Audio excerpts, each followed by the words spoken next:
Diana Hayes, currently Emerita Professor of Theology at Georgetown University and affiliated faculty here at Oblate, part of the Council of Elders for the Sankofa Institute. So I teach, right now I just taught in January, the Intro to Black Church Studies course, which will be the introductory course for all newcoming students in the program.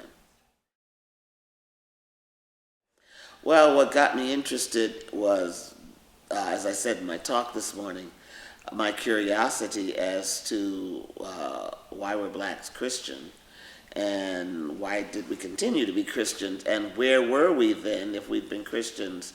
You know, did we just become Christians during slavery, which I didn't believe, but then if not, when did we become Christians? When did we, and discovered to my surprise that, of course, the first convert was an African, an Ethiopian, and that Africans had been very much involved with the beginning and development of Christianity from literally the year one, I always say, yeah.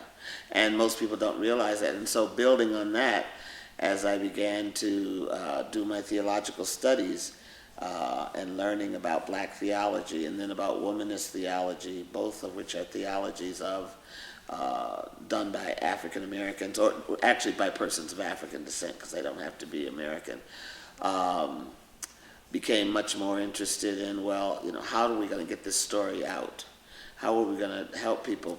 Because it's very important, you know, not just for black Christians, I think, but for all Christians to understand the full history of Christianity, and that no, blacks did not become Christians simply because of slavery. Because there are some people, sadly, who, including blacks, who will say, well, I know slavery was bad, but thank goodness if it weren't for slavery,